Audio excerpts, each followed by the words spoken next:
Você sabe o que é um ransomware? Como se prevenir contra ele e o que fazer caso dê tudo errado? Bom, ransomware é um tipo de software malicioso, você pode botar no mesmo sacola aí dos vírus e tudo mais, cujo objetivo é capturar, vamos dizer assim, os seus arquivos. Então, alguém, um criminoso digital, cria um ransomware, esse software infecta o teu computador por meio de um software pirata ou por meio de softwares que você baixa da internet de sites não muito confiáveis ou mesmo de aplicações que você pode eventualmente receber até por e-mail dentro de um arquivo zip ou coisa parecida. Tá? Essas aplicações, o que elas fazem uma vez que elas infectam o teu computador ou a rede da tua empresa, o que elas fazem é procurar por arquivos, ou seja, não necessariamente de imediato elas passam a capturar os seus arquivos, digamos assim, num primeiro momento. Então, ela começa a varrer o que você tem de arquivos. Uma vez que ela encontra os arquivos, principalmente arquivos de documentos, arquivos de bancos de dados, esse tipo de PDFs, etc., o que ela faz é, num dado momento, ela é ativada e ela cifra os seus dados, ela criptografa os seus dados com uma chave que normalmente só o atacante tem lá do lado dele. Então, uma vez que ele cifra os seus dados, você não consegue mais acessar os seus dados. E aí, normalmente, o que se faz, é por isso o nome ransomware, né? Ou seja, é feito um pedido de resgate por parte do atacante, ele solicita a você um resgate, normalmente pago em criptomoedas, para que você possa receber a chave e decifrar os seus arquivos. Bom, como é que a gente se previne contra isso? A primeira coisa, a barreira é comportamental, ou seja, você tem que tomar cuidado com aquilo que você coloca no seu computador, no computador da sua empresa ou na rede da sua empresa. Então, software pirateado nem pensar, softwares de origem duvidosa também não dá para utilizar, então você tem que ter um certo cuidado ao escolher as aplicações que vão ser permitidas dentro da rede da empresa. E aí vem uma questão, né, outras questões que envolvem a questão de política, de controles de acesso e tudo mais que a empresa tem que ter para evitar que os usuários tragam esses softwares para dentro da empresa. E também num cenário de home office a gente tem que tomar cuidado porque muitas vezes se o funcionário da empresa tem controle total sobre o computador que ele utiliza em casa no home office, não é incomum ele acabar utilizando esse computador para outros fins. Então, daqui a pouco pega algum software, algum joguinho, coisa parecida, baixa, instala algum editorzinho de vídeo para alguma coisa e, de repente, não está cuidando muito se o software é, de fato, confiável e acaba criando ali uma porta de entrada. Então, essa é a primeira barreira comportamental. A segunda barreira, não menos importante, é um bom antivírus. Então, você tem que ter um antivírus corporativo, pago, né? Então, um bom antivírus pago é bastante recomendado. Você deve ter no home office, nas máquinas que estão no home office, o antivírus é mais importante ainda, porque é um ambiente que você não tem, no caso, você que eu digo, a empresa não tem um controle físico, então é muito importante ter um antivírus. E terceira medida a ser adotada é backup.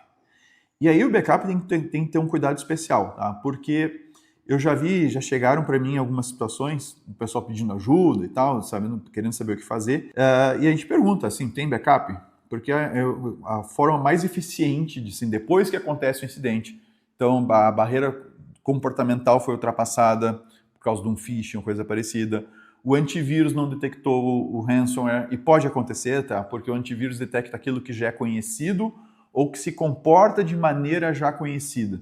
Então a gente pode ter eventualmente softwares, ransomwares inovadores, digamos assim, no seu comportamento e o antivírus pode eventualmente não conseguir detectar ele. Isso pode acontecer.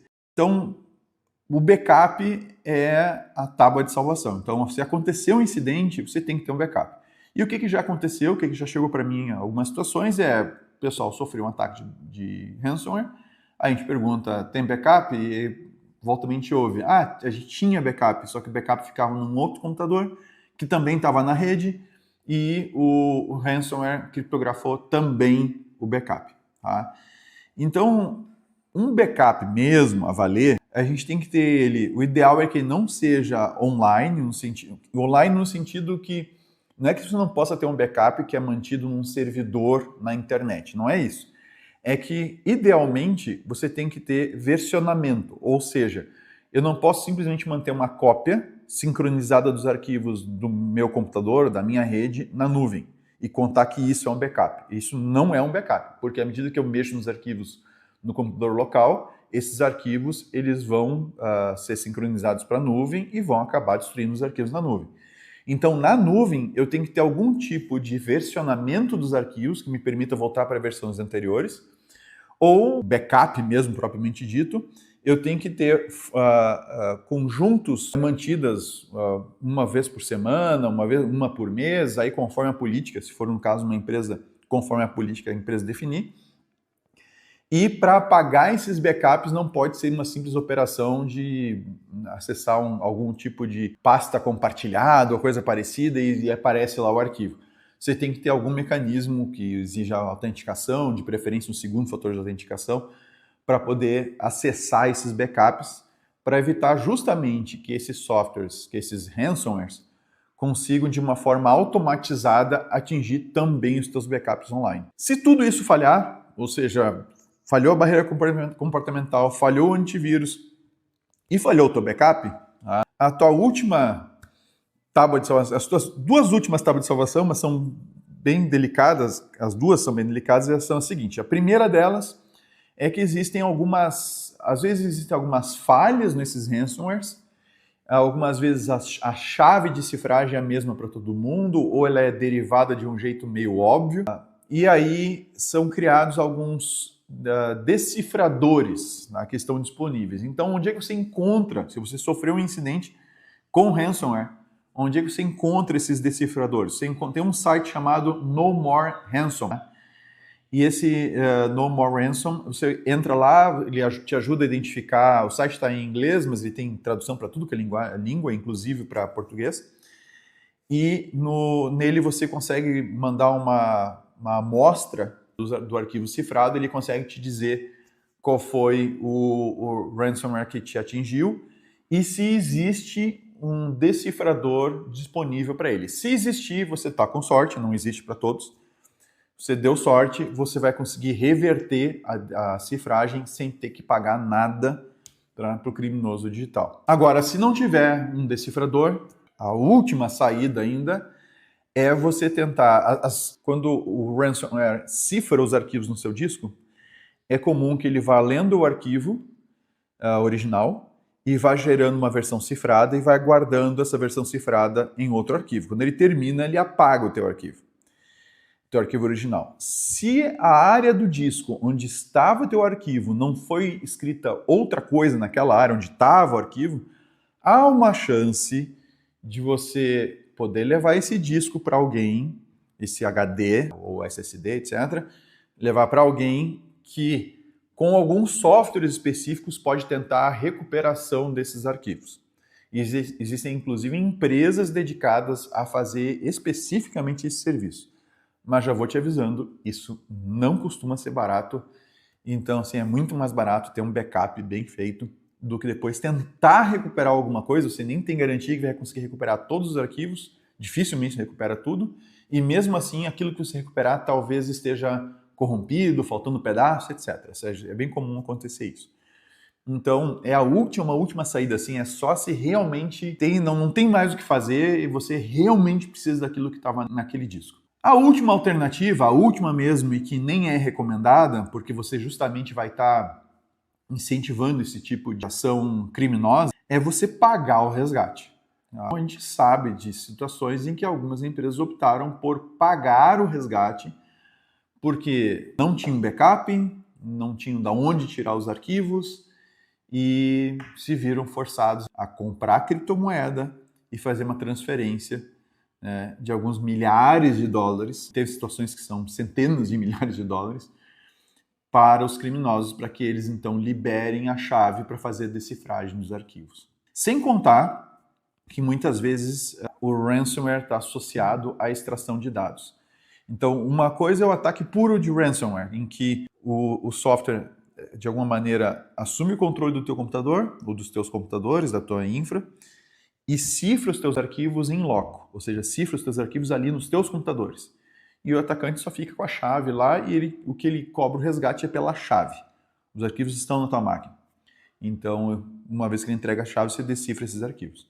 Mas, como eu disse, às vezes esses ataques de ransomware estão associados à extração de dados. Então, além de cifrar os teus dados, há situações em que o atacante copia os teus dados para algum lugar na internet. E aí se dá um outro tipo de ransom, de exigência de resgate, que é, na verdade, é uma ameaça, né, que o criminoso acaba fazendo. Ou seja, ele extrai os dados e para ele não publicar os dados, e pensa bem num cenário em que na União Europeia a gente tem a GDPR, no Brasil tem a LGPD, etc. Então imagina se tem uma massa de dados pessoais vazadas. Para ele não jogar isso na internet, não jogar isso na mídia, ele te cobra um valor. Daí nota que esse valor não é só para decifrar os teus arquivos que ele cifrou no teu ambiente. É um valor para ele não colocar na internet a massa de dados que ele copiou da tua estrutura e para te acusar de ser, né, descuidado, de não cumprir a lei, etc. Não ter um mínimo de segurança. Isso pode manchar a imagem da empresa. Então, eles cobram para não publicar isso. A recomendação também é que não se pague, porque você paga uma vez. Vamos supor que a empresa pague uma vez. Não quero que isso venha a público e isso vai ser muito prejudicial, então eu vou pagar. No momento que você pagou a primeira vez, você tem um segundo problema, você só aumentou o problema. Porque agora, além de ter vazado os dados por uma falha, você sabe-se lá o que houve no caso específico, além de você ter os seus dados vazados, você ainda pagou para o criminoso não revelar, no caso no Brasil, para o público e para a ANPD, Agência Nacional de Proteção de Dados Pessoais, e não revelar que aconteceu um incidente. E aí você começa a ter um outro tipo de encrenca. Aí uma vez que você pagou a primeira vez, não custa muito, dali a uns 3 meses, 6 meses, o atacante entrar em contato de novo e dizer, olha, se você não pagar agora um pouquinho mais, eu vou, além de dizer que aconteceu um vazamento de dados, eu ainda vou dizer que você pagou para que a gente não denunciasse isso para a ANPD, ou seja lá para quem for. Então, bastante cuidado com a instalação de softwares nas suas máquinas, no home office, dentro do ambiente da empresa. Tem que ter um antivírus, tem que ter um antivírus pago, um bom antivírus pago, instalado, atualizado nas máquinas. E backup é essencial e com versionamento.